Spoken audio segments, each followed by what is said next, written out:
Hello, everyone. Good morning, good afternoon, and good evening, no, sa ating mga nanonood. Saan man kayong dako ng mundo naroon, no? Yes, and welcome again to our Ray Santos Music Studio Facebook Live. And today, we have this very special session, no? And our title or our topic for today is our online music lesson. Plus, our music production music lesson or lesson, no? And today we have a very special guest, no?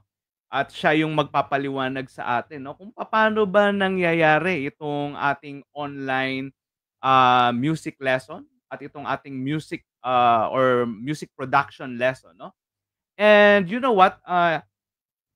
In my experience, no, during the pandemic, sabi ko sa loob-loob ko, sabi ko parang parang ano yata, no, parang imposible, no, paano mo ituturo yung piano, no, or yung gitara dun sa, kung online, no, kung online. Unlike kapag face to face mas madali, no? And para ipaliwanag sa atin or para bigyan tayo ng idea kung paano ginagawa ang ating mga online lesson, we will have, a very good musician, no? Napakagaling na musician. And at the same time, sa kabila ng kanyang kagalingan sa music, eh talaga namang ah, very humble and very kind, no? Kaya I'm very proud of this man, no? And he is one of the best teacher of Ray Santos Music Studio. And without further ado, eto na po si Mr. Harmon Arceo. Palakpakan naman natin. Yes, okay. Yes, hello sir. Ayun, hello sir, good evening. Hello everyone. Welcome sa live stream natin. Grabe Hello. naman yung intro, sir. Nakaka-pressure yeah. Pero thank you sir. Thank you sa pag-guest sa akin. Yes, at it's an honor for us na nandito ka kasi syempre Harmon Arceo 'yan. Grabe naman. Okay, so Sir Harmon, maganda yung topic na gagawin natin today or pag-uusapan kasi maaari may nakikinig sa atin, parents or student, Yes po, tama. mag-enroll sa atin. And ito yung kalimitang tanong sa akin, no? Pag online, no? Kasi since online yung ano natin is, papaano ba natin itinuturo yung ating or papaano natin ginagawa yung ating online lesson? Ano ba, may mga kailangan ba tayo diyan? Papaano ba ang meeting natin? So, yeah, can you please explain to us, Sir Harmon? Sure, yan sir, tama. Actually, interesting nga 'tong topic na 'to, yung online lessons kasi nga maraming mga nagtatanong nga, paano ba ginagawa ngayon? And siguro ako sir, personally, nung nag-start ako dito, kumbaga aminin ko na nangangapa pa ako sa online kasi nung nag-start naman 'to, lalo na nung rurok ng pandemic, kumbaga bago pa lang yun, yung gano'ng sistema. So habang tumatagal, dun lang naman natin mas nagagamit pa na ma-maximize yung mga tools na nandiyan lang naman talaga. Kalimitan nga free pa eh. For example po sa piano, di ba? Meron tayong mga apps like notation apps like MuseScore. Nandun na yung mismong notation. Pwede mong ilagay dun yung notes na tutugtugin ng mga students and meron din siyang piano interface. So minsan ginagamit ko pa yung tool na yun. Minsan naman nag-share screen ako kung talagang piyesa talaga yung gusto nila makita or pwedeng panibagong camera para makita lang naman yung daliri ko. So in short, marami naman paraan para mapakita or maituro pa rin sa mga students natin yung mga techniques kung paano tugtugin, paano kantahin. Actually, wala naman siyang halos pinagkaiba po sa face-to-face. Siguro ang naiba lang talaga, sadyang may mga devices lang tayo na nakaharap sa atin. Unlike kapag face-to-face, yung talagang tao, yung kausap natin. Pero yung mismong method ng pagtuturo, parang ganyan, halos pareho lang din naman po. Ayan, ganun sir. Yun, sir, oo, yan. Ano yung ano, mga kailangan ng isang estudyante? Halimbawa, merong mga gustong mag-enroll sa atin. Yan yung usually tanong eh. Ano bang mga ginagamit nating platform or maybe sila kung piano yung papasukin nila or voice, something like that. Tama sir, tama yan. Well, syempre, ang importante sa lahat, kailangan yung instrumento nila, meron sila nun. Unlike siguro kung face-to-face, halimbawa, talagang sobrang beginner yung bata, wala pa siyang, let's say, wala pang piano, wala pang gitara or violin, somehow mapapahiram natin sila nung gamit ng school. Yun nga lang, Yeah. syempre, pag sa online class, first lesson pa lang, yun lang, kailangan may instrument ka na. So siguro yun, isa yun, mismong instrument like piano siguro or keyboard, kung yun yung in-enroll niya, or let's say violin or guitar or flute, kung ano mang instrument yung in-enroll niya. So ayun, sa first day pa lang, syempre kailangan na doon na yun para ma-explain ng teacher kung paano tutugtugin, parang ganyan. And syempre, yung mismong device na gagamitin. Actually, hindi naman kailangan ng sobrang, alam mo yung gandang device. Kung wala man laptop, wala mang iPad, walang tablet yung student, yung phone, okay na yun. Kasi normally ginagamit naman po natin yung Google Meet, minsan yung Zoom, yung apps na yun, kumbaga, nagpo-function naman siya sa phone. Kaya enough na rin naman po minsan yung phone. Yan. Kahit nga isa lang Kasi minsan ang ginagawa ko, or at least sa akin, let's say, piano lesson. So, kapag halimbawa yung student may dalawang devices siya, pwede naman yung isang device, yun yung nakatutok sa kamay niya, yung isang device naman nasa harap niya. Kung if ever na mag-share ako ng PDFs or pictures, nasa harap niya. Pero pwede namang gawan ng paraan.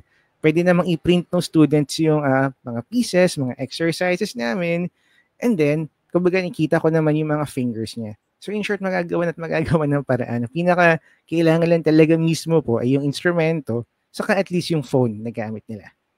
And yun, tatakbo na yung lesson natin. Oo. Sir, may tanong ko lang, no? Kasi, di ba, before the pandemic, yung face-to-face, ako, nire-required ko talaga yung mga estudyante ko na meron silang piece, no? Parang meron talaga silang papel. Kumbaga, i-print nila or ipapa-photocopy nila, no? Pero itong ating online, sir, paano ba nagkaiba, sir, yung kung meron man, no? Kasi ngayon, sir, i-download mo na lang tapos basta may gadget ka, pwede na, sir, di ba, no? Tama, oo nga po. Pero sir, ano ba ang kanilang pagkakaiba or ano ba yung mas maganda for you, sir? Actually, pareho lang naman, sir. Siguro, advantage lang naman kapag halimbawa, face-to-face yung class. By the way, batiin po natin si Supreme Ryan Fortissimo. Nandito siya. Hello, Supreme. Yan, welcome sa live stream. Hello, Yan. Supreme. So, ayun. So, anyway, kapag face-to-face po kasi, yeah. One of our best teachers din yan, si Supreme. Yes, tama naman. Yeah. Siguro, sir, next live stream, si Supreme naman ang i-guess natin. Di ba? Yan, mga flute naman, usapang flute. Yan. Or voice or piano. Kasi isa siya sa mga teachers natin na maraming kayang ituro, di ba? Maraming instruments. Ayan. So anyway, ayun nga, sir. So siguro isa sa mga advantages kapag face-to-face naman, pwede mong i-demo mismo sa estudyante. Halimbawa, ganito siya. Let's say voice. Ganito siya kakantahin. So at least yung estudyante may experience niya, maririnig niya mismo doon sa kwarto kung paano mag-resonate yung voice, etc. Ganyan. Or yung mismong technique sa piano na sabihin mo na huwag masyadong gigil, light lang yung touch, mga ganyan. So talaga may kita niya talaga in person kung paano naman tutugtugin doon sa teklado. Parang gano'n. Sa online, pwede rin naman po. However, siguro ang disadvantage lang kapag online, yung mismong experience, example, yung mismong kwarto ko kung saan ako nagsasalita ngayon, posibleng iba naman doon sa space kung nasan yung student. Kaya siguro parang pag i-imagine niya yung sound, kung paano ba ipoproject yung sound, or kung paano yung mismong touch sa keyboard niya, sa instrument, medyo may konting difference lang naman. Although kasi eventually naman po, habang tumatakbo naman yung lesson, third lesson, fourth lesson, makukuha rin naman ng estudyante. So, ayun. Opo. Sir, yung sa pyesa po, kayo po ba kasi ako talagang gusto ko yung may handouts na kumbaga may physical kayo ba ayos na sa inyo, sir, yung yung kumbaga sa gadget na lang, okay na yun, no, sir, no? Ako, sir, sa akin naman, okay naman. Well, sa akin yun. Sa students naman, okay din naman po, lalo na kung online, kasi at least, kumbaga pwede nating mamarkahan mismo po yung copy nila, parang ganun. Or sinashare ko mismo na file, pwede ko lagyan ng, for example, at sa part na to, mabagal tayo, so lagyan natin ng red mark, halimbawa, ganun. Tapos yung mismong file na yun, share ko naman sa GC, since tayo nga pala yung lesson po natin, yung mga GC tayo kada student. Kasama din yung parents, mga ganyan. So yung mismong file na minarkahan ko na, at least pwede kong i-share sa kanila para kung magpa-practice si student, alam niya na, uy, pagdating sa measure na to, kailangan bumagal ako or something or hihina. Parang ganyan. Yeah. So, ayun, sir. Yeah, very well said, no? By the way, no, yung mga gusto pa lang, yung idea ng GC, no, sir, no, is, wag po kayo mag-alala kasi the moment na mag-enroll kayo dito sa amin, dito sa Ray Santos Music Studio, gumagawa na po kami kaagad ng GC, no, or yung group chat with the parents and with the teacher, no, para ma-meet agad yung teachers, tapos kung may concern yung parents or may concern yung teacher, mga kailangan, so nasasabi na kaagad doon ng teachers or ng parents, no? Correct, tama po. Aming GC, no, meron po kaming GC diyan. Ngayon sir, pag-usapan naman natin sir yung kasi sir, ito magkaiba rin to, no sir, no? Kasi yung age sir na yung face to face at saka yung online talagang medyo magkaiba siya, no, kung titignan natin. Sa age naman sir, kasi alam mo sir, tayo sa face to face natin tumatanggap tayo ng 5 years old. Sir, 'di ba ikaw may estudyante ka ng 5 years old, Oo, no? meron nga, opo. Which is medyo madali kasi kontrolado mo yung student, medyo nahahawakan mo yung kamay niya, tapos medyo naipapakita mo sa kanya ng clear yung copy. Kayo ba sir, ano po sa tingin niyo yung magandang age naman sa online? Kasi online kasi sir ano, medyo mahirap, hindi mamaya tumakbo lang yung bata dun sa sa kwarto niya, hindi mo na Tama naman sir. Oo, may nangyayaring gano'n. Sa kalagitnaan ng lesson, di ba? So, oo nga, correct po kayo dyan, sir. Ay, by the way, may nag-comment din po dito, basahin lang natin. Regarding age din naman, kasi sabi naman niya, from Dory, mula bata pa ako, gusto ko pong matuto ng piano. May pag-asa pa po ba akong matuto? Nasa 40s na po ako, sabi niya. And ang sagot dyan, yes naman po. O naman, wala naman limit yung ano natin, pag-aaral sa music. Kahit anong age nyo, welcome kayo dyan. Ayan, balik tayo sa tanong ni Sir Ray. Actually, sir, tama po yun, ano? Kasi pag face-to-face, let's say 5 years old, and kalimitan talaga ng mga bata na ganun yung age, yung attention span nila, kumbaga, maiksi lang talaga yan. Sabihin natin mga 20 seconds or minsan nga 15 seconds lang, ganyan. After that, ayan, lalakad-lakad na yun, ganyan, mag-experiment na siya kung ano-ano yung buttons na pipindutin. And tama po kayo, at least pag face-to-face, makakontrol mo muna. Well, sa face-to-face setting naman kasi talaga, yung teacher and student yun nandun sa room or sa studio. Kaya advisable din po, well, at least for me, kapag online, kapag siguro ganun yung age, pero gusto namang itry ng student, gusto niya talagang mag-aral, pwede naman, welcome, pero siguro advisable na may kasama siyang guardian, or at least may parent, ayan, yung magre-relay ng message, parang, okay, hi student, sabi ni teacher mo, ganito raw yung gawin natin, so gawin natin ha, parang ganun, para lang clear yung communication. Para sure po tayo na at least may learning pa rin naman. Yes. So I think si Sir Harmon, meron ka ring student yata na gano'n na parang online yata, 6 years old ba? 7, something like that? Oo.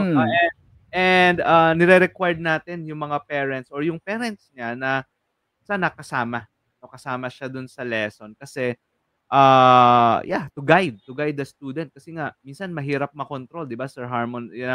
Na kung kayong dalawa lang yung nag-uusap doon. Mamaya sir, baka tama po. Tayan tayo ng computer sir. Hindi naman, joke lang, niloloko lang kita.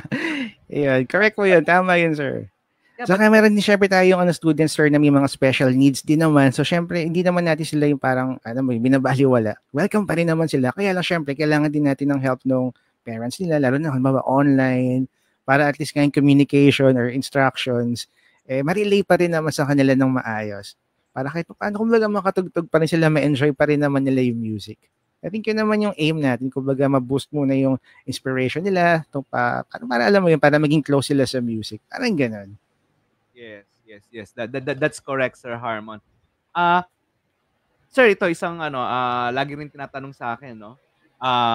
Ano ang matututunan ko sa 10 sessions ng online music lesson, 10 session? Yan, laging tanong sa atin yan. And I think hindi tayo dapat mapagod sa kakasagot, no? And opo. Kasi this is a good way para naman mas ma-educate sila kung ano ba yung 10 session. Kasi Sir Harmon, no? Pero kasi mga magulang, sir, no, 'di ba?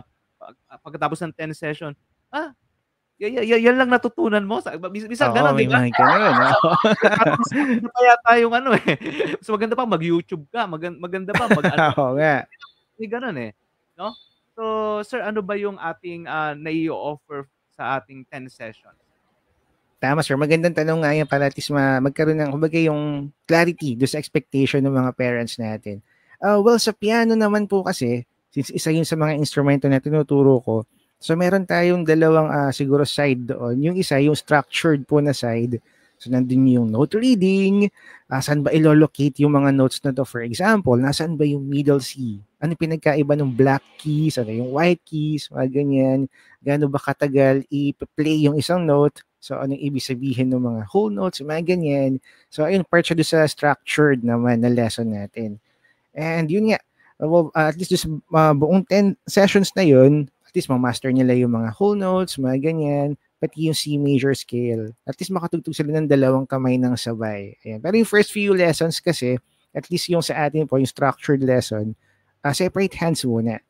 Halimbawa, may mga melodies na right hand lang muna yung tutugtog, may mga melodies na left hand lang yung tutugtog, and then kapag kaya na nung bata or kaya na ng student, saka pagsasabayin. Kumbaga hindi naman natin bibiglain. Kasi baka naman mataranta naman yung student, di ba? So ayun, dahan-dahan lang siya, structured lang. However, may mga students naman talaga naman, bibilis naman po talaga. Parang 2 lessons pa lang or 3 lessons pa lang, kuha na niya kaagad yung buong ano natin, hand out. So pag ganun, pwede na tayo magbigay ng mga pieces. So minsan may mga arranged pieces na po tayo naka-ready. Like for example, mga Disney pieces, mga ganyan, or mga pop songs, like mga Taylor Swift songs, yun naman yung kalimitang nire-request nila. Pero simplified version, alam mo yun, para lang makatugtog sila. Saka at the same time, nai-enjoy naman nila yung tinutugtog nilang songs. Parang ganun. So, yeah, yun po. Oo. Ano kasi, no, sir, yung, ako naman, sir, minsan may sagot ako dyan minsan na na depende sa estudyante, no? Kasi nga, Yes po. tama yung sinasabi mo kanina, may mga mabibilis talaga, sir. Minsan, wala pa yung, hindi pa natatapos yung 10 session. Halimbawa, nasa ikapi pa lang or 6. Minsan, tapos niya na yung ating libro, no? Or yung ating Tama. Tapos, so, nakakatugtog na siya kaagad, no? So, depende rin talaga, no? Oo, sir. Pero general, ang sagot talaga natin, sir, is, yun nga, it's all basic, di ba, sir? Note reading, note Tama. Yeah. And I think, by the way, sir, dagdag ko lang pala, siguro isa sa mga maganda rin na experience ko dito kapag nagtuturo tayo ng voice lesson. Kasi doon sa voice lesson, may isang doon aspect po na I think maganda kapag, alam mo yun, ina-apply online or kahit face-to-face. Kasi sa voice lesson, syempre may listening. Yung listening, for me, isang siya, importanteng aspect po ng lesson na minsan nakakalimutan natin, alam mo yun, bigyan ng time, lalo na minsan pag sa piano, piyasa lang, tapos tugtugin mo na yan. Hindi mo lang natin pinarinig sa bata yung, ay, ganito pala yung tunog nito, or pina-play sa natin yung video na, ito yung niya, yung feel niya, yung mood niya.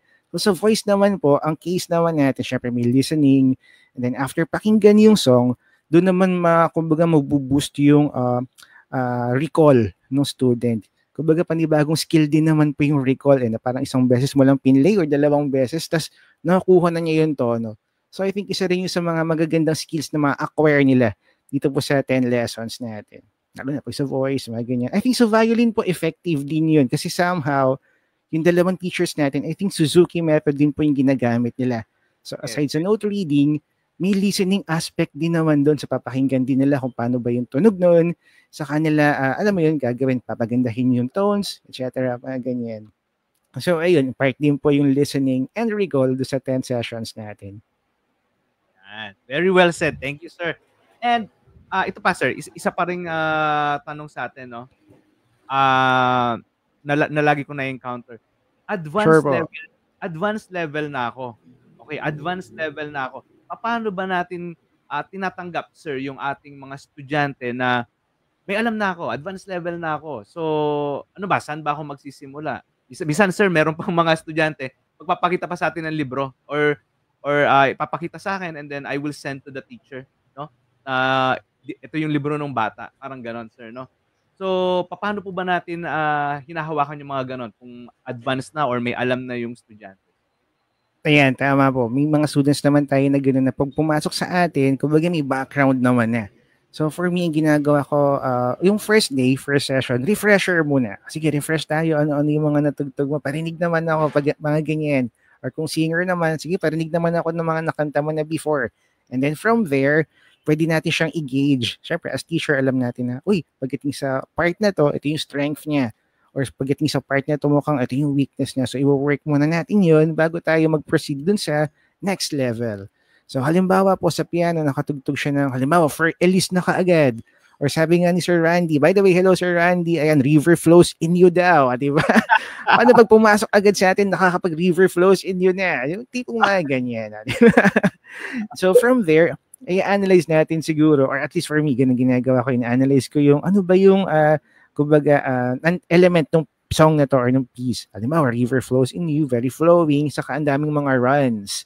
So most likely, kung natutugtog ni student yung mga runs na ganun, at malinis naman, so siguro isa yun sa mga strength niya. So siguro pwede ko naman siyang bigyan ng something different, something na malawak naman, yung mga chords, mga ganyan, para at least yung skill na yun, paano niya tutugtugin na sabay-sabay yung mga, let's say, 4 na nota or 3 or 5 ng sabay-sabay na maayos naman, eh kumbaga, maano rin niya, matutunan din niya. So ayun, ganun naman yung ginagawa ko pag in-engage ko muna. Sa voice, ganun din naman. Halimbawa, yung vocal range. Halimbawa, si student yung kinanta niya something na, halimbawa, Ed Sheeran, mga ganyan. Well, mataas naman yung range talaga ni Ed Sheeran. Pero pag narinig mo na parang, uy, parang kaya pa, medyo maluwag pa to. So pwede ko pa siyang bigyan ng something na mas mahirap, mas challenging. And then from there, ayun nga, mas makikita natin na parang, uy, pwede pa siyang mag-grow. Kasi kahit pa paano, nang pumasok siya dito sa school natin, may alam na siya. Mag-engage na natin yung level. Ayun, ganun po, sir. Kayo, sir, paano nyo naman ginagawa?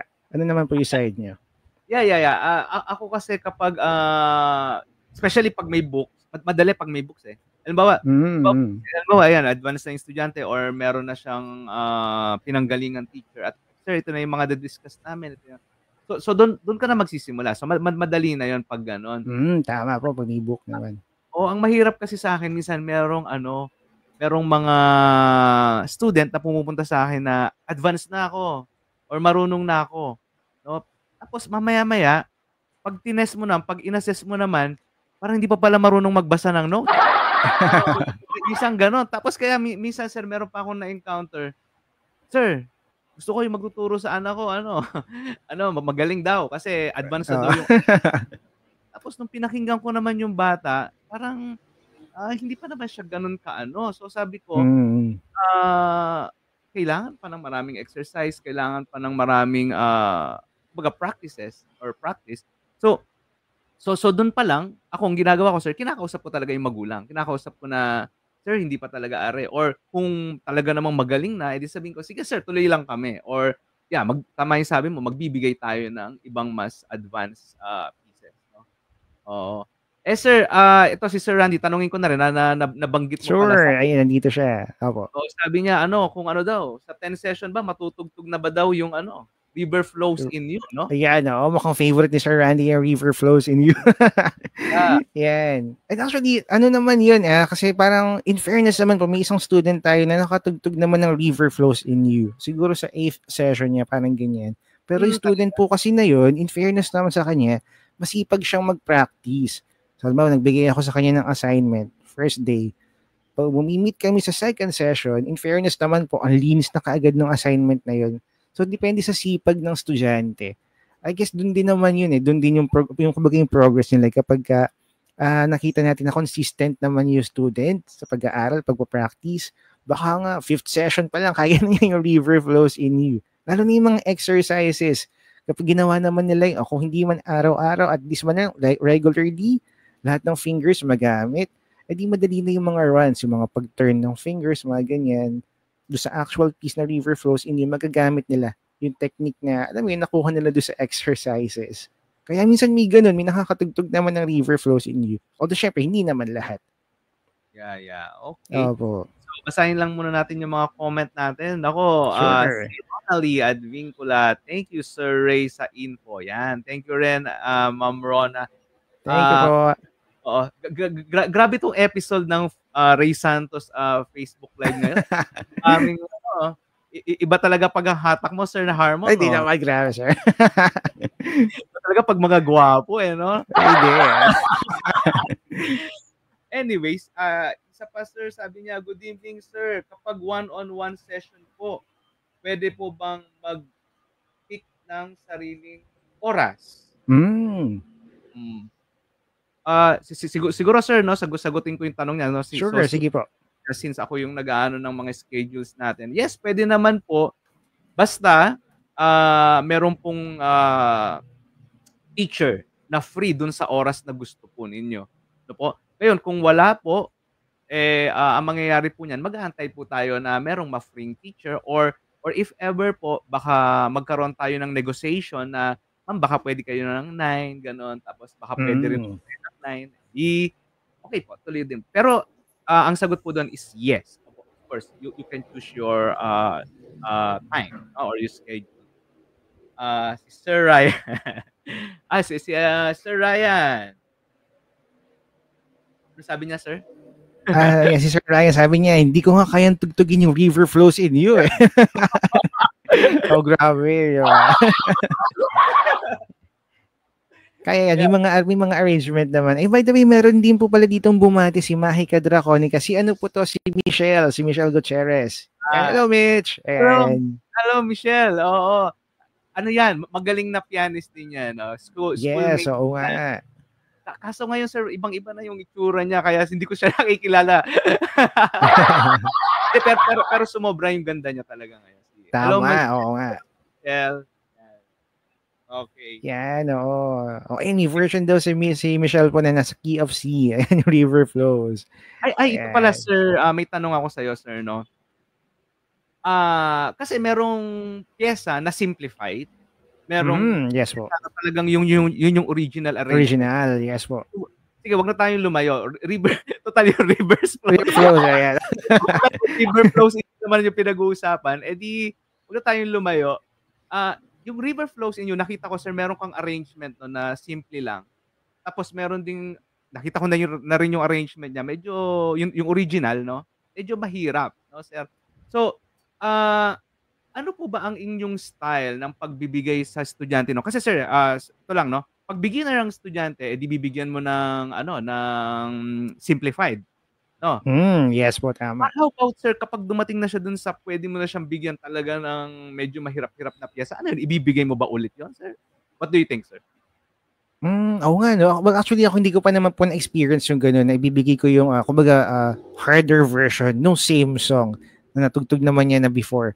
Pero sa akin po kasi, minsan ginagauge ko muna yung level or yung interest ng student. Halimbawa, isang student, mahilig talaga siya sa mga pop songs. Ayaw niya talaga ng classical. Pero kailangan niya muna matutunan syempre kung paano pindutin yung tamang nota. Minsan nalilito siya, nasan ba yung C, nasan yung D. So, kailangan simplified version. Tapos yung version nga po ng pieces natin, minsan may mga pitch names naman na. Kasi for me naman po, yung isa sa mga goals naman natin, yung alam mo yun, ma-enjoy nila yung music mismo, paano matugtog. Kasi eventually naman yung note reading, kumbaga makukuha na rin naman nila yan pag tumagal na eh. Kaya sa akin, sa una, ayan, pitch names muna yung pyesa, nandun na mismo, para at least matugtog nila, maggamay muna nila. Tapos kapag nag-enjoy na yung bata, gusto niya ulit mag-enroll, maganyan, pagka nahuli na natin kiliti, kumbaga na student, edi yun, eventually, parang siya din naman mismo, parang sisipagin na siya mag-practice. Siguro by then, pwede na yung mas mahirap-hirap na mga pieces. Minsan nangyayari naman po yung ganun. Parang student po natin na matagal na, halimbawa si Andres, diba parang medyo advanced na yung mga pieces niya, or student natin na si Bernice, yan nag-start siya na medyo intermediate, pero ngayon uma-advance na rin po. So, ayun, mga ganun. Yan.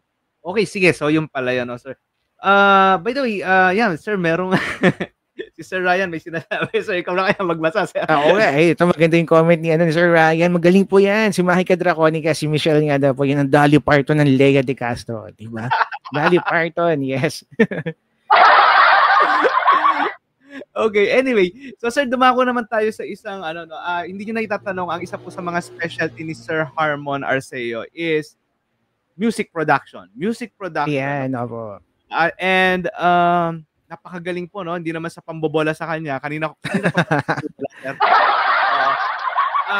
sir, so, yung music production natin, usually ino-offer po natin siya ng online. So, yung mga gusto po dyan na or interesado sa ating music production, pwede po kayong mag-enroll ng online. Dahil yun naman yung parang format ng studio, no?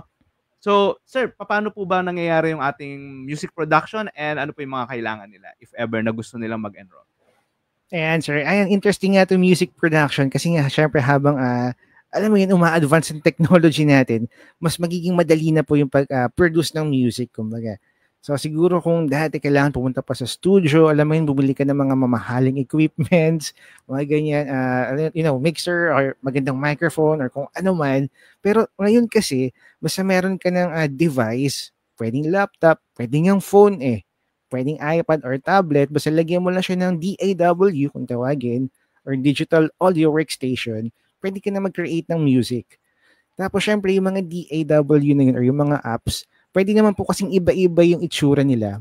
Pero kasi yung functions nila, iisa lang naman. Parang ano lang yan, parang kitchen lang po. Pumunta ka sa isang bahay, pwedeng kitchen niya, mas advanced, pwedeng kitchen ng isang bahay, medyo mas simple, pero lahat naman sila pangluto naman, makakagawa naman sila ng pagkain. So ganun din sa music, ganun din sa mga apps. Minsan nag-iiba-iba yung mga features nila, mga ganyan. Pero yung functions nila, iisa lang din naman.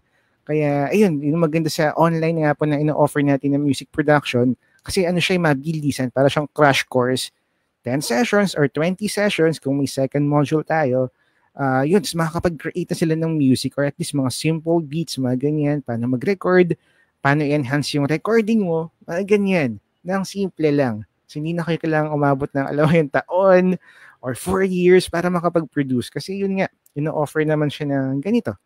Kumbaga, dito na yung mga basic knowledges, basic mixing, pati intermediate mixing, na magagamit yun naman kapag gusto niyo mag-produce ng music.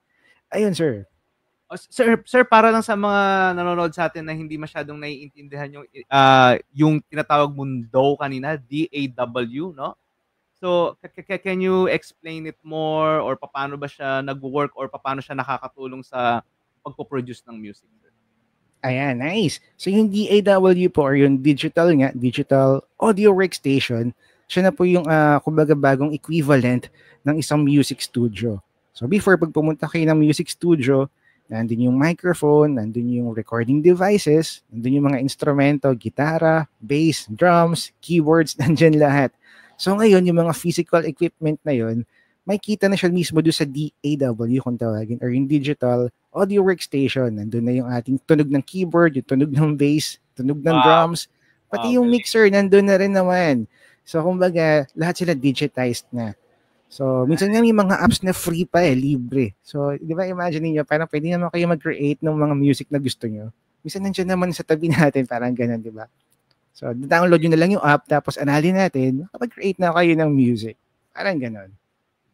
Sir, pwede ba nating sabihin kung anong DAW yung ating ginagamit or ano ba yan? Pwede naman, sir. Yes, oo. Yan. So, ang ating ginagamit po yung FL Studio. So, yun ang ginagamit natin. So, yung FL Studio, kasi yun yung, sa akin, yun yung gamay ko. Yun yung ginagamit ko na since, matagal na.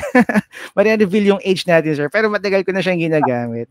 So, ayun. Pero kasi, yung mga lessons natin doon, for example, yung lesson number 1 na beat making, magagawa rin naman siya sa ibang apps like GarageBand or BandLab, kung ano man yung dinownload nyo or Logic Pro, magagawa nyo rin naman doon. Siguro iba lang yung itsura ng or interface ng app na ginagamit nyo DAW, pero yung mismong process, ganun din naman, di ba?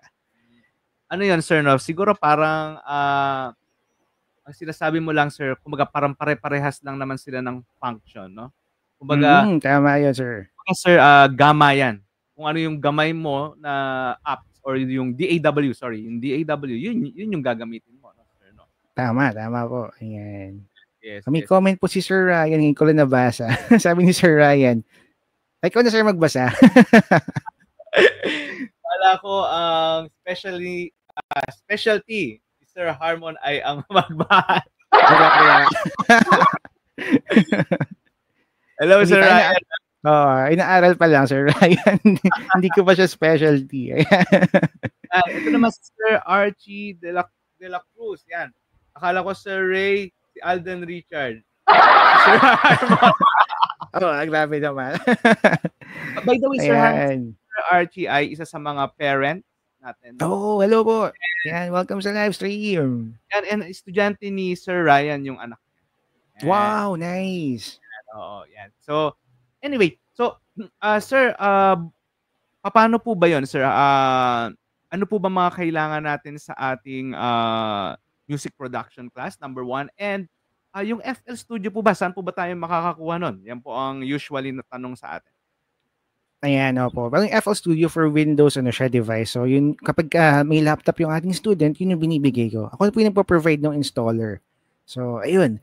Ngayon, kung halimbawa, meron tayong student po na wala siyang laptop, pero meron siyang phone, pwede naman po natin ibahin yung, kumbaga, curriculum natin. Same pa rin yung topics. For example, topic number 1, beat making. Topic number 2, recording. Topic number 3, halimbawa, mixing. Gagawin naman po nating band lab. Yung band lab, free naman po yun. So, basta meron kayong phone, pwedeng Android yan or Apple, available naman po yung band lab. I think yung ibang mga users naman na, halimbawa, Apple, yung device nila gusto nilang matuto ng GarageBand, pwede rin naman natin i-offer yun, sir. Kung ganun yung hanap nila. Kasi yun lang din naman yung mga topics na, alam mo, yung matututunan nila. Ibang halang yung mga, siguro, terms, yung itsura mismo nung DAW. Pero again, yung mga topics, yun pa rin naman. And again, yung FL Studio po na mainly ginagamit natin kapag laptop yung gagamitin ng student, ako naman po yung nagpo-provide. Kaya pagdating nung wala naman silang problemahin. Yes. So, yun, para sa mga gustong mag-enroll ng music production, no? So, kung meron kayong computer, much better. Pero yung ating DAW, wala po kayong problema doon, no? Kasi marami naman tayong mga free, and then yung ating FL Studio, meron naman po tayong installer. Yan. Tama, so, sir. Sa ating music production. And sir, ito pa, isa na lang na tanong, sir. Yung 10 sessions ba natin sa ating music production, gaano ba sila gagaling sa pagpo-produce ng music doon? Or ano ba yung mga matututunan? May practice ba yan? Or ano ba mga genre ng music ang pwede nating matutunan dyan, sir? Ayan, tama. Well, actually, yung genre naman, sir, hinahayaan ko lang yung ating mga students. Siyempre, iba-iba yung taste nila. Tapos, siyempre, mga artist naman sila. So, kumbaga nagbibuild tayo ng mga artists, mga composers, creators. So, minsan, yung first session, kinakausap ko muna sila. Parang, student number 1, ano ba yung mga pinapakinggan mo? Ay, ganyan. Ano yung artist na pinapakinggan mo? Palagi mo, bakit mo na-enjoy yung music na yun? Ano kayang meron doon sa music nila na gusto mo? Then, from there, yun, doon ko po sila gina-guide. Minsan kasi may ganun. For example, before nagkaroon tayo ng music production na class, tatlo silang estudyante. Tapos magkakaiba yung age nila. Tapos magkakaiba ng genre na gusto. So, okay din naman. Actually, maganda nga po yung iba-iba yung genre din. Kasi pagka halimbawa nagbibigay tayo ng assignments, tapos yung sa next session, papakita nila yung mga outputs nila, nakakatuwang pakinggan. Si student number 1, ganito yung style. Si student number 2, ganito yung style. Si student number 3, ganito yung style. So, ayun. Well, I guess, base naman po doon sa ating mga nakaraang music production, no? Yung sa 10 sessions na yun, at least nakakagawa sila ng kahit man ng 3 or 4 na kanta. Wow. Yun, pwedeng original, pwedeng remix, pwedeng cover. In fairness naman po sa kanila, nagagawa naman nila. Saka doon po sa ating music production, may mga recap videos naman tayo. So kung ano yung topic na pinag-usapan, isa-send ko din naman yung video na yun. Para kung gusto nilang i-practice anytime, pwede nilang i-replay yung video about that topic. So, ayun, sir. Ganun. Nice. Yun yung isa sa mga gustong-gusto ko sa ginagawa mo, sir, no? Yung sa GC ng music production natin. Ang ginagawa mo, sir, nagpapadala ka talaga ng video doon. And then, ayun, may ganun po. Oo. Pwede na silang mag-video, no? So, kung may nalimutan kayong lesson or may nalimutan kayong procedure na dapat ginawa nyo or meron kayong dapat na clinic na nalimutan yung dapat ayun, ayun, papanorin nyo lang yung video and that's it. So nice, no?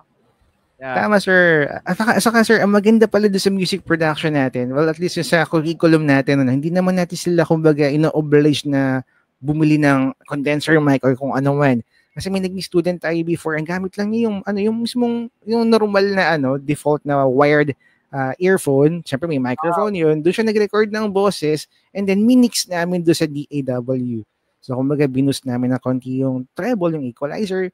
Tapos may mga parts kami na kinat, mga ganyan, nilagyan ng compressor, reverb, etc. And somehow, nag-enhance naman yung sound. So, alam niyo, minsan kasi hindi naman kailangan ng talagang, alam mo yun, mamahalin na equipment. Kahit yung simple lang, makakapag-create ka na ng music. So, ayun. Ganun, sir. Wow. Talagang iba yung technology ngayon na i-enhance yung kanyang sound. Tama po. Okay. Parang halimbawa din, sir, yung mga station IDs natin. So, syempre, di ba, kapag Christmas, yun yung favorite natin sa school. Yung may mga nag-violin, minsan may nag-piano. So, ginagawa lang naman natin na sinushoot natin sila individually. Pero yung mixing, ano lang naman, parang sa mismong DAW lang din naman po. So, hindi naman tayo gumamit ng, alam mo yun, talagang bonggang equipment. Basta kung ano yung instrument, kung ano yung nasagap ng video, yun na yun, i-enhance na lang sa DAW. So, ganun din naman yung tinuturo natin doon sa lesson natin sa music production class po. Wow. Galing. So, kung meron pong nakikinig dyan na interesado, no, sa ating music production, ayan. So, yan na po yung parang pinaka-idea ng Tama, ating music production. So, if you're a composer or maybe you just want to, kumbaga curious lang, sir, no? So, yan po yung ating mangyayari sa ating music production class. Ayan, okay. So, meron pang isang nag-message yata, sir. Yeah, si JM, si Jing. Ayan, hello. Sabi niya, agree ako dyan. Supremo Ryan, Fortissimo. Magaling talaga yung si Maestro Harmon. Grabe naman. Mas magaling po si Sir Ray Santos. At ito pa, no? So, ito nga yung sinasabi ko sa lahat ng mga estudyante natin. Kasi minsan yung mga nag-i-inquire sa atin, Sir Harmon, minsan nakikita ko kasi, hindi ba pwedeng si Sir Ray na lang yung teacher? Ganun no? Ganun, no? Pero you know what? Sa mga parents, no? Grabe po, yung aming group of teachers dito, minsan nagugulat ako sa kanila, mas magaling pa po sila or talagang ang gagaling po nilang magturo, no? Mas magaling pa po sa akin, sa totoo lang. So, yan, like Sir Harmon, talagang ina-admire ko tong teacher ko na to. Ay, salamat po, sir. He's a good musician and very humble, no? Yan. At pagwapo pa, no? Isa mo na rin po natin ang co-teacher po natin, si Sir Ryan, nandito siya nanonood, di ba? Ayan, isa rin siya sa mga magagaling eh. Ayan. Diba? So next time siya naman po i-guest natin. Sir Ryan, pwede ka naman, Supreme. Ayan. Pwede ka mag-guest next week. Ayan, oo. Anyway, so, Sir Harmon, by the way, madagdag ko lang po pala. Ayun, alam niyo before, well, kasi dati hindi naman ako kumakanta. Tapos, isa sa mga desire ko yan, matutong kumanta, mga ganyan. Alam niyo ba, ang teacher ko po sa voice, si Sir Ryan po. Siya yun. Nako. Siya nagturo sa akin. Tapos, ayun, nagko-cover na ako, parang ganyan. So, isa siya sa mga nag-boost ng confidence ko. Kaya, ayan. Good job kay Sir Ryan. Pwede bang malaman kung anong taon to, sir? Ano lang, sir, hindi naman ganun 2019, mga ganyan, before pandemic. Kasi before that, hindi naman ako masyadong kumakanta nun eh. So, ayun, dun po. Yes. Pero sir, ang pinaka-major mo talaga is composition, no? Ayan, nung college, opo, composition. Ayan, nag-chat na si, Oo, si Sir Ryan talaga. Anyway, so Sir Harmon, meron ka bang kumbaga last saying sa ating mga or gustong sabihin sa mga nanonood sa atin about our music or online, or maybe you want to invite them to enroll in our online class sa music production or maybe piano and voice, no, sir? Go ahead, yes, sir. oo nga naman. Opo, syempre lahat naman tayo ay welcome sa mundo ng musika. So, anumang edad nyo, pwede kayong bata, pwede namang matured, okay din naman yan. Kumbaga, kinikater naman po namin yan. So, basta kung interesado po kayo, i-message nyo lang po si Sir Ray Santos. Ayan, marami kaming programs, lalo na po ngayon kasi madami na tayong mga teachers. So, kung gusto nyo po ng instrument like piano, pwedeng face-to-face yan, pwedeng online. So, kung online, hindi lang po yan limited kung nakatira kayo sa Pilipinas. Kung nakatira kayo sa ibang bansa, okay lang. Kung nakatira kayo sa Antarctica, sige, go. Okay lang. I-adjust na. Yung mga teachers tayo nagising ng gabi, alam mo, gising ng mga madaling araw. May mga gano'n, no? So talagang, welcome po kayo. Siyempre, yung age din, okay din naman, welcome kayo dyan. Ayan, kasi yung curriculum naman namin talagang, kumbaga program naman siya sa different age levels. Ayan.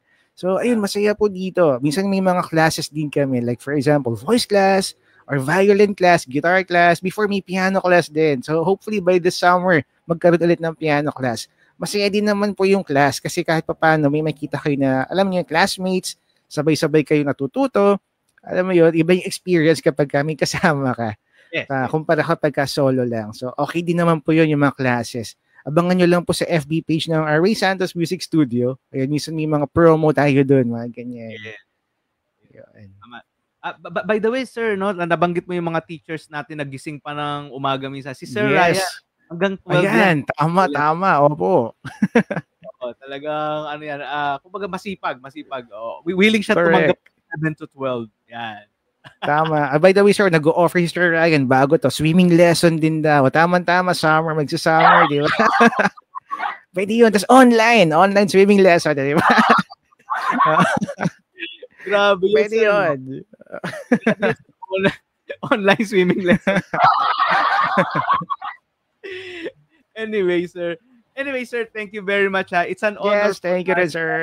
ikaw ang guest namin today. And I think marami tayong na-info sa ating mga nanonood sa atin, no? Kasi nga, marami nagtatanong kung ano ba yung online, kung paano nangyayari yan, no? And before we end, sir, may announcement lang ako. This coming Saturday, yung ating pong violin class, no? From 10 a.m. to 12 p.m. No? So yan po yung ating violin class. And Yes. mag-start na po siya this coming Saturday. So 10 sessions po yan. So yung mga gusto pa pong humabol, meron pa po kaming slot. 2 slots na lang po kami sa aming violin class. So if you're interested, enroll na po kayo. Ano po, no? So sir, bago tayo matapos, siguro basahin muna natin ano? Yung mga comments natin ay ano po. Ayan, simple si na JF yan. Saka po si Sir Ryan. Yung makasamahan ko sa Santa Isabel. Hello guys. Yan, sabi nila. Basta nagbabatian sila na parang, uy, ang galing. Parang ganyan. Mga lodi-lodi, ayan, mga ganyan. Eh, by the way, Sir Ray, congrats nga pala sa inyo saka sa school natin. Ang dami nating students, parang all year round. Yan, siguro isa yun sa mga ano rin, katsagaan ni Sir Ray. Magaling siya sa mga marketing, mga ganyan. Tapos may mga live stream tayong parang ganito, di ba? So at least may kilala niyo yung mga teachers natin kung willing silang mag-live stream. Yan, mga ganun. Yes. Yan. Siguro next time yung ibang teachers naman, no? Opo sir, kung ano ba, kung willing naman sila, kung available sila, edi go, mas maganda. Para kung may magtanong po ng mga, alam mo yun, parents or students, kung interested sila, di go. Kumbaga makiter natin yung mga questions nila. Sir, Sasagot piano natin. class daw po. Yeah, available po din po. Yes, opo, i-schedule po natin yan. Most likely weekday po siya, pero baka sa summer na po. Kasi currently yung weekend natin medyo puno po yung yung schedule. So most likely around siguro May or June, mga ganyan, or late April. Basta mag-a-announce naman po kami doon sa FB page nga. Yan, most likely weekday po. Pero maging available po yan for sure. Yeah. Okay, so siguro okay na tayo, Sir Harmon. Maraming salamat, sir. And sana, sir, ma-invite ka ulit namin dito sa ating Facebook Live, no? Oo naman, sir. Yes po, sure po. Thank you rin po, sir. Okay, thank And you thank very you much. everyone. And Thank you everyone sa lahat po ng aming viewers na nakisama sa amin tonight. yes. Maraming salamat. And we'll see you again next week. God bless Tama, and tama. bye-bye. Thank you, sir.